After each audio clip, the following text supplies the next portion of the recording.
Dear students, in the last video we discussed the synthesization of electrical networks by LC elements. In this video we are going to discuss the synthesization of electrical networks by RC elements. So first let us see, there are two possibilities whether first is R and C will be connected in series. So when resistor and capacitor are connected in series, we can write Zs will be equal to R plus 1 divided by Sc, and from here when we convert the expressions in a standard form, we get Zs equal to S plus 1 divided by Rc divided by 1 by R into S. And when we write admittance Ys, so it is basically reverse of impedance, so it will be equal to 1 by R into S divided by S plus 1 by Rc. So this is admittance and impedance of series RC circuit. Next is parallel RC circuit. So in parallel RC circuit, we'll write admittance first. So admittance will be 1 by R plus Sc. So it is equal to 1 plus SRC divided by R. Again we have to convert the numerator and denominator in a standard form. So we can write Ys equal to S plus 1 divided by Rc divided by 1 by C. And when we write Zs, so Zs is equal to 1 by Ys, so it will be 1 by C divided by S plus 1 by Rc. तो हम लोग पहले ये discussion क्यों किए हैं series और parallel RC circuit का, क्योंकि जब हम सिंथेसिस इलेक्ट्रिकल नेटवर्क का करेंगे और वो भी RC एलिमेंट्स के हेल्प से, तो हमें जो फंक्शंस मिलेंगे नेटवर्क फंक्शंस, उसको हम लोग जो पार्शियल फ्रैक्शन या कंटिन्यूड फ्रैक्शन करेंगे तो वहां पर हमें कुछ नेटवर्क मिलेंगे, कुछ फॉर्म्स मिलेंगे इम्पीडेंसेज के या एडमिटेंसेज के, जो कि कुछ इस तरह के फॉर्म से रिलेट हो रहे होंगे, या हो सकता है कि Zs मिलेगा S plus 4 divided bye 2S. तो इसका मतलब हम लोग वहां पर कंपैरिजन करना पड़ेगा इस Zs से, या फिर Ys का टर्म अगर दिया हुआ है तो Ys के टर्म से उसके कांस्टेंट्स को, उसके कोफिशिएंट्स को कंपेयर करेंगे, जिससे R और C की वैल्यू हम लोग लिख पाएंगे. तो हम लोग पहला क्वेश्चन स्टार्ट करते हैं. दिया हुआ है Zs is equal to S plus 1 into S plus 4 divided by S into S plus 2 into S plus 5. We have to find the RC representation of, पहला दिया हुआ है फोस्टर 1 फॉर्म, दूसरा Foster 2 form, third one is cover first form and then cover second form. So let's start with representation in Foster 1 form. So in Foster 1 form it is given Zs equal to S plus 1 into S plus 4 divided by S into S plus 2 into S plus 5. So let's come to solution. So what is the first step in Foster 1 form? In the Foster 1 form we'll have to find the partial fraction expansion of Zs. So we see that Zs is already given. So let us find the partial fraction expansion. तो यहाँ पर देखिए Zs जो दिया गया है, तो इस Zs में देख रहे हैं कि जो न्यूमरेटर पॉलिनोमियल है its highest degree is 2 and the denominator polynomial has highest degree of 3. तो जब न्यूमरेटर पॉलिनोमियल का हाईएस्ट डिग्री डिनोमिनेटर पॉलिनोमियल के हाईएस्ट डिग्री से एक कम होता है, तो हम लोग डायरेक्टली पार्शियल फ्रैक्शन एक्सपेंशन लिखेंगे. That means we'll write a divided by s plus b divided by s plus 2 plus c divided by s plus 5. Now we have to calculate the values of a, b and c. So let us see, to calculate the value of a, we'll put s equal to 0. So when we put s equal to 0, we can write a equal to, here we see we are putting the value of s equal to 0 in this expression. So 0 plus 1 into 0 plus 4 divided by 0 plus 2 into 0 plus 5. So from here it is equal to 2 divided by 5. Similarly, to find the value of b, we'll write put s equal to minus 2. So when we put s equal to minus 2, we get b equal to 1 by 3. Then we have to find the value of c. To find the value of c, we'll put s equal to minus 5. So from here we get c equal to 4 divided by 15. So we got the values of a, b and c. Now we'll write Zs equal to, Zs can be written as 2 by 5 divided by s plus 1 by 3 divided by s plus 2 plus 4 by 15 divided by s plus 5. Now we have to find the elements, we have to find the values of all the elements. तो हम लोग पहला देखते हैं कि 2/5 divided by S दिया गया है। तो और ये है क्या, इंपिडेंस का पहला टर्म है। बेसिकली जेड देख सकते हैं, Z is the summation of 3 terms. तो ये तीनों टर्म्स क्या हो सकते हैं, तीनों टर्म्स एडमिटेंस ही होंगे, इंपिडेंस होंगे, और तीनों टर्म्स यानी मान लेते हैं Z1, Z2 और Z3 है। So Z1 is given as 2/5 divided by S. So this can be the impedance of a capacitor, and the impedance of a capacitor is equal to 1/CS. So when we compare, we can write C is equal to 5 divided by 2 farad. Now we have to look at second term, that is 1/3 divided by S plus 2.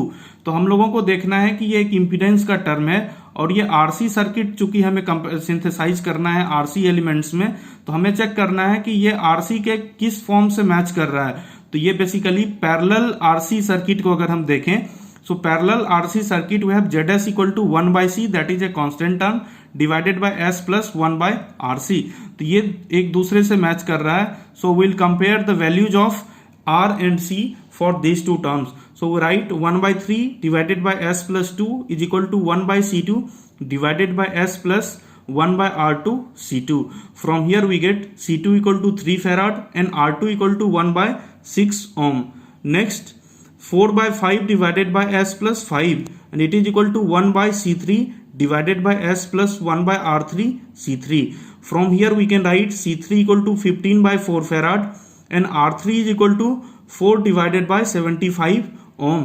So we got the values of all the resistances and capacitors.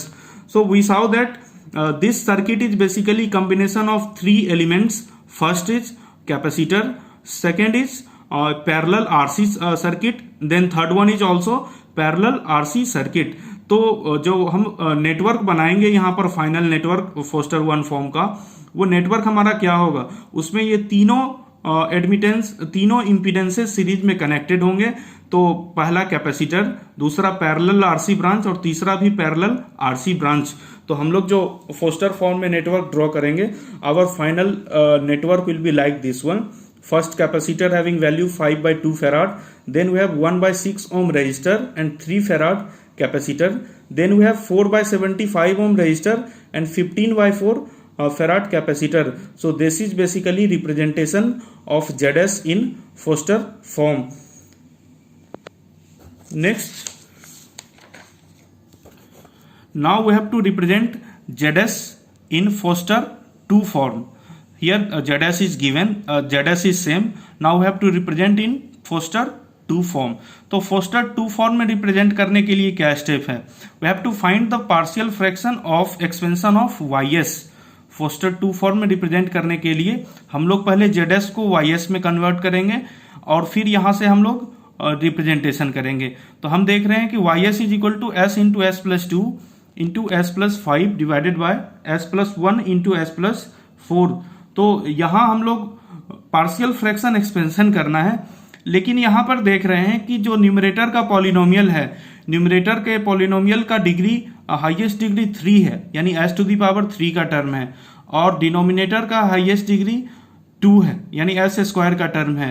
तो अगर numerator का highest degree 3 होता है और denominator का यानी numerator का highest degree अगर डिनोमिनेटर के हाईएस्ट डिग्री से ज्यादा होता है, तो इस केस में हम लोग क्या करते हैं, इस केस में हम लोग पहले हम लोग इसे एक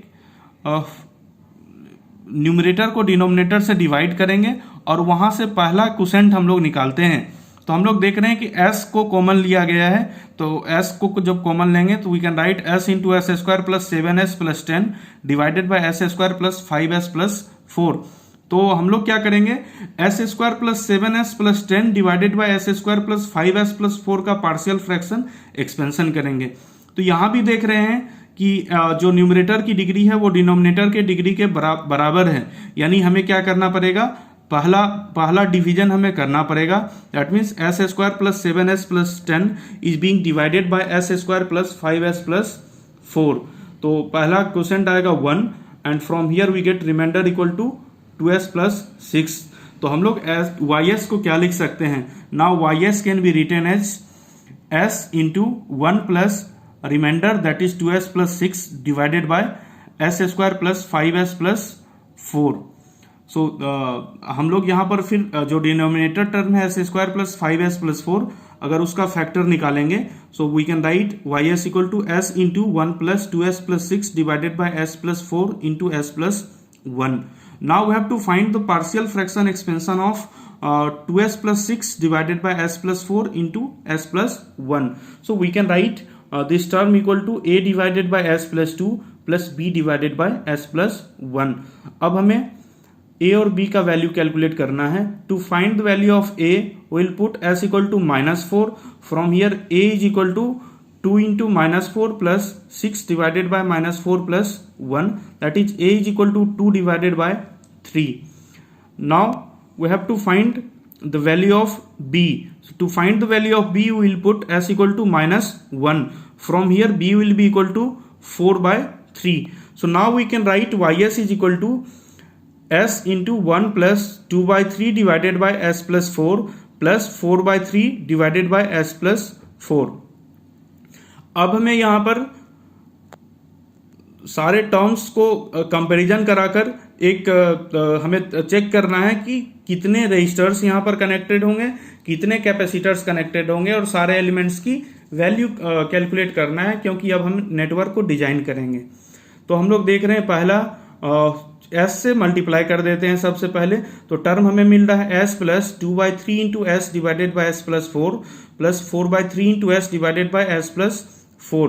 तो अब हमें चेक करना है कि ये एलिमेंट्स हैं क्या क्या. तो पहला देखिए ys, और जो पहला एडमिटेंस है वो है s. तो s किसका एडमिटेंस हो सकता है? s can be the admittance of a capacitor which will be equal to C1 into s. तो अगर हम कंपेयर करें तो C1 will be equal to 1/1 farad. तो पहला एलिमेंट हमें मिल गया. नेक्स्ट सेकेंड टर्म और थर्ड टर्म को अगर देखें तो यहाँ पर दिया हुआ है 2/3 into S divided by S plus 4. तो हम लोग कंपैरिजन करेंगे कि क्या ये सीरीज आरसी का है या पैरेलल आरसी का है. तो हम लोग देख रहे हैं कि यहाँ पर 2/3 into S divided by S plus 4 जो एक्सप्रेशन है, ये एक्सप्रेशन अगर आप सीरीज आरसी सर्किट का वाईएस कैलकुलेट करें तो ठीक इसी प्रकार का एक्सप्रेशन आता है. YS is equal to 1/r into S divided by S plus 1/rc. दूसरा चीज एक और याद रखें कि जब हम वाईएस कैलकुलेट कर रहे हैं यहाँ पर, यानी एडमिटेंस के फॉर्म में फोस्टर टू फॉर्म सर्किट बनाएंगे तो एडमिटेंस का सर्किट पैरेलल सर्किट बनता है. तो जब एडमिटेंस का सर्किट पैरेलल सर्किट बनेगा तो यानी उस सर्किट में 3 ब्रांचेज होंगे. पहला ब्रांच आपको कैपेसिटर मिल गया, दूसरा ब्रांच आरसी का कॉम्बिनेशन है, तीसरा ब्रांच भी आरसी का कॉम्बिनेशन है, और तीनों ब्रांच को पैरेलल में कनेक्ट कर देंगे. That means y1, y2 and y3 will be connected in parallel. तो जब ये तीनों ब्रांच पैरेलल में कनेक्ट करेंगे तो दूसरे ब्रांच पर हम आते हैं जो कि आर और सी का कॉम्बिनेशन है, जिसमें हमें पता करना था ये सीरीज आरसी है या पैरेलल आरसी है. तो जब आप स्टैंडर्ड एक फंक्शन को रिप्रेजेंट कर रहे हैं, जब वहां पर एक ब्रांच आप लिखेंगे पैरेलल ब्रांच, तो उस पैरेलल ब्रांच में अगर एक से ज्यादा एलिमेंट हैं तो वो एलिमेंट आपस में किस में कनेक्टेड होंगे? सीरीज में कनेक्टेड होंगे. यानी पहला एक कैपेसिटर होगा, इसके बाद एक रेजिस्टर और एक कैपेसिटर सीरीज में कनेक्ट रहेगा, और वो दोनों मिलाकर इसके पैरेलल में कनेक्ट होगा इस कैपेसिटर के, और फिर से एक आरसी ब्रांच इसके पैरेलल में कनेक्ट होगा. तो हम लोग यहाँ पर स्टैंडर्ड जो कंपैरिजन कर रहे हैं, from this comparison we write 2/3s divided by s plus 4 is equal to 1/r2 into s divided by s plus 1/r2 C2. From here we can write R2 equal to 3/2 ohm and C2 is equal to 1/6 farad. Next, when we compare 4/3 into s divided by s plus 1 to 1/r3s divided by s plus 1/r3 C3, from here we can write R3 equal to 3/4 ohm and C3 equal to 4/3 farad. तो अब हम लोगों को network design करना है, final network. तो final network कुछ इस प्रकार का होगा कि यहाँ पर 3 पैरेलल ब्रांचेज होंगे, पहला कैपेसिटर का, दूसरा आरसी ब्रांच और तीसरा RC branch. And the values are 1 farad, 3/2 ohm, 4/6 farad, 3/4 ohm and 4/3 farad. तो ये रहा Foster 2 form. Next, again for the same ZS we have to find the network in Cauer 1 form, Cauer first form. तो इसके लिए पहला step क्या है? पहला स्टेप है कि अरेंज वट एवर द जेड एस और Y's is given, we have to arrange the numerator and denominator polynomials in descending order. इसका मतलब हाईएस्ट डिग्री टर्म को पहले लिखा जाएगा और लोएस्ट डिग्री टर्म को बाद में लिखा जाएगा। तो यहां पर हम लोग जेड एस को लिख रहे हैं, Z S will be equal to S square plus 5s plus 4 divided by S cube plus 7s square plus 10s। तो here we see that we are not going directly through Z S, we are finding first Y S. What is the reason here? यहां पर देखें कि जब हम Z S हमारे पास जो दिया गया है S square plus 5s plus 4 divided by S cube plus 7s square plus 10s, तो अगर हम जेड एस का डायरेक्ट कंटिन्यूड फ्रैक्शन करें तो पहला क्वोशेंट हमारा क्या आएगा? पहला क्वोशेंट हमें यानी S cube plus 7s square plus 10s क्या करेगा? वो डिवाइड करेगा न्यूमरेटर को। तो पहला जो क्वोशेंट आएगा वो 1/s आएगा, और जो टर्म आप लिखेंगे वहां से जो रिमाइंडर आएगा वो रिमाइंडर आपको basically -2s square minus 6s आएगा। यानी जो दूसरा टर्म आप कैलकुलेट करेंगे, जो दूसरा क्वोशेंट मिलेगा, दूसरा क्वोशेंट आपको निगेटिव आ जाएगा, जो कि निगेटिव क्वोशेंट नहीं फिजिबल है। इसलिए हम लोग जेड एस से नहीं रियलाइज हो पाएगा इसको, इसलिए हम लोग वाई एस से रियलाइज करेंगे। तो इसलिए हमने वाई एस कैलकुलेट किया है। Now after calculating Y S we have arranged ys in descending order. Now we have to find the continued fraction expansion of ys. तो यहां पर देख लेते हैं, first S cube plus 7s square plus 10s is dividend and S square plus 5s plus 4 is divisor. तो first quotient is s, तो यहां से आएगा S cube plus 5s square plus 4s लिखेंगे। तो from here the remainder is 2s square plus 6s। अब हम लोग देख रहे हैं s को y1 लिखें, इसका कारण क्या है? क्योंकि यहां पर स्टार्ट ही हो रहा है ys से, दैट इज एडमिटेंस से, तो पहला टर्म जो आएगा वो पहला टर्म कंटिन्यूड फ्रैक्शन का एडमिटेंस ही होगा, तो इसलिए y1 लिखे हैं। अब फिर हम लोग क्या करेंगे? 2s प्लस 6s ये डिवाइड करेगा s square plus 5s plus 4 को। तो यहां जो क्वोशेंट आ रहा है दैट क्वोशेंट इज 1/2। तो अब ये क्वोशेंट क्या होगा? This quotient will be equal to Z2, क्योंकि हम बतला चुके हैं कि कंटिन्यूड फ्रैक्शन एक्सपेंशन जब करेंगे तो जो क्वोशेंट आते रहेगा वो क्वोशेंट Z और Y में दोनों इनवर्स होता रहेगा। पहला Y आया तो दूसरा Z आएगा, फिर तीसरा Y आएगा, इस तरह से। So this is equal to Z2। Now 2s plus 4 which is remainder, this will become divisor and 2s square plus 6s will become dividend. So now the next quotient is s, so here it will be y3 and the remainder is coming 2s. Now this 2s will divide 2s square plus 4, so now the next quotient is 1 and remainder is 4. Now this 4 will divide 2s, so next quotient is 1/2s which will be y5. Now the remainder is 0. तो हम लोग क्या करेंगे, यहीं से हमें जो 5 अलग अलग इमिटेंसेज मिले हैं, यानी एडमिटेंस और इम्पीडेंस अलग अलग मिले हैं, उसी एडमिटेंस और इम्पीडेंस से हमें एलिमेंट्स का वैल्यूज फाइंड करना है। तो first one is y1 equal to S. So y1 equal to S, इसको किसके साथ कंपैरिजन किया जा सकता है? ये एक कैपेसिटर का एडमिटेंस हो सकता है। So we get C1 equal to 1 farad. Next Z2 is equal to 1/2, so we can write Z2 is simply equal to R2. From here R2 is equal to 1/2 ohm. Next is Y3, it is equal to S, so it will be equal to C3S. From here C3 is equal to 1 farad. Next is Z4, it is equal to 1, so it will be directly equal to R4. Next Y5 is equal to 1/2S, so we can write it equal to C5S. From here C5 is equal to 1/2 farad. अब हमें क्या करना है? अब हमें कावर 2 form का circuit बनाना है। तो हम लोग क्या देखे हैं, यहाँ पर पार्शियल फ्रैक्शन एक्सपेंशन ys का किया गया है, यानी जो पहला हमें मिला है टर्म क्वोशेंट का वो y1 मिला है।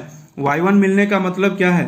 y1 मिलने का मतलब जो पहला कैपेसिटर C1 है, ये कैपेसिटर पैरेलल ब्रांच में कनेक्ट होगा। वहां पर कावर फॉर्म में अगर हम सर्किट जब नेटवर्क ड्रॉ करते हैं तो हमें अगर इम्पीडेंस पहला मिला है तो वो सीरीज ब्रांच से शुरू होता है, अगर हमें एडमिटेंस मिला है तो एडमिटेंस पैरेलल ब्रांच से शुरू होता है सर्किट। तो हम लोग जो सर्किट यहाँ ड्रॉ करेंगे कावर 1 फॉर्म में, ये कावर 1 फॉर्म में हमें ये मिला है 1 farad 2 capacitors 3 capacitors 1 farad and 1/2 farad are in parallel and in series two resistors are there, 1/2 ohm and 1 ohm, और यहां पर ये क्या दे रहा है, ys दे रहा है. So this is the representation in cover 1 form. Next we have to represent the same impedance in cover 2 form. So इसके लिए क्या प्रोसेस है, इसके लिए हम लोगों को अरेंज करना पड़ेगा असेंडिंग ऑर्डर में. So we arrange ZS in ascending order. So we write 4 plus 5s plus s square divided by 10s plus 7s square plus s cube. Now we have to find continued fraction expansion of this one. So इसमें हम लोग क्या करेंगे, 4 plus 5s plus s square will be dividend and 10s plus 7s square plus s cube will be divisor. So first quotient is coming 2 divided by 5s. So यहां पर देख रहे हैं कि पहला क्वोशेंट क्या होगा, यहां पर पहला क्वोशेंट Z1 होगा क्योंकि जो एक्सप्रेशन दिया गया है वो एक्सप्रेशन ZS का है. So now the remainder is 11/5s plus 3/5s square. Now this will become divisor and 10s plus 7s square plus s cube will become dividend. From here second quotient is 50 divided by 11, so it will be y2. Now remainder is 47 divided by 11 s square plus s cube. Now we have to find the next quotient. तो हम लोग देख रहे हैं कि जो dividend का term है वो है 11/5s और यहाँ पर डिवाइजर का टर्म है वो है 47 डिवाइडेड बाय 11 एस स्क्वायर. तो इसको कितने से मल्टीप्लाई किया जाएगा, यानी क्वोशेंट हमारा क्या होगा. तो ये क्वोशेंट को करने के लिए हम लोग क्या का तरीका अपनाएंगे, यहाँ पर 47/11 है, इसको पहले 1 करेंगे यानी 11 डिवाइडेड बाय 47 होगा इंटू 11 डिवाइडेड बाय 5 हो जाएगा. So total it is coming 121 divided by 235s. So this will be equal to Z3. तो यहां से हमें रिमाइंडर मिल रहा है 20 divided by 35s square. Now this remainder will become divisor and 47 divided by 11s square plus s cube will be dividend. तो यहां से जब हम अगला क्वोशेंट देखेंगे, सो नेक्स्ट क्वोशेंट